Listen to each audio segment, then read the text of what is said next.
lance dans une agence d'adoption pour accueillir Natalia, une fillette de 7 ans. Mais au dernier moment, l'agence exige soudain 7000 $ de frais médicaux et les menace. Sans paiement, l'enfant sera envoyé dans un foyer. En voyant l'air misérable de Natalia, le couple craque. Ils détournent l'argent prévu pour ouvrir une garderie destinée aux enfants handicapés et la ramènent chez eux. Ils pensent avoir sauvé une enfant malheureuse. Ils ignorent qu'un loup déguisé en agneau est sur le point de déchirer leur vie. En voyant l'air misérable de Natalia, le couple craque. Ils détournent l'argent prévu pour ouvrir une garderie destinée aux enfants handicapés et la ramènent chez eux. Ils pensent avoir sauvé une enfant malheureuse. Ils ignorent qu'un loup déguisé en agneau est sur le point de déchirer leur vie. Christine tente de la calmer avec douceur, mais Natalia devient encore plus incontrôlable. Tu devrais finir. Non, je veux pas de pancake. Natalia, ça suffit maintenant.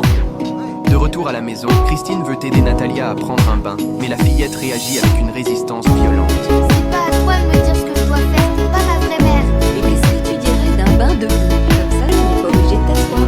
Et je J'ai peux dit non. Christine la regarde, incrédule. Natalia se jette aussitôt sur elle, l'enlace et implore son pardon. C'est la première fois que Christine ressent un doute. Mais Michael, son mari, pense qu'il s'agit simplement d'un enfant qui s'adapte mal à un nouvel environnement. Maman, à moi. Maman, ce qu'il y a fait. Mon frère n'aurait jamais fait ça. C'est toi qui as fait ça. Mais je savais pas. Fâché contre moi. Très vite, un de ses mensonges est démasqué par les frères. Natalia rejette immédiatement la faute sur Michael, l'accusant de lui avoir donné des friandises en cachette.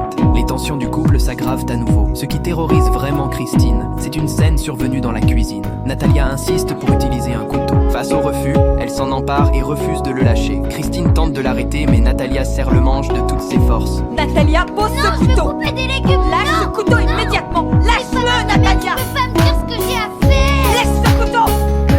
Pendant la lutte, Christine aperçoit dans son regard une froide intention meurtrière. Mais lorsque Michael arrive en entendant le bruit, Natalia change instantanément de visage. Qu'est-ce qu'il y a? Papus, qu'est-ce qu'il y a? Maman, il est fâché contre moi. Qu'est-ce qui s'est passé? J'ai eu l'impression qu'elle voulait me faire du mal. Michael n'y voit qu'une farce d'enfant et n'y prête aucune attention. Pourtant, les actes de Natalia s'aggravent rapidement. Elle répand des punaises sur le sol, perçant le pied de l'un des frères jusqu'au sang. Christine est convaincue que Natalia en est responsable. Elle se précipite dans sa chambre pour la confronter et découvre par accident des armes qu'elle avait cachées.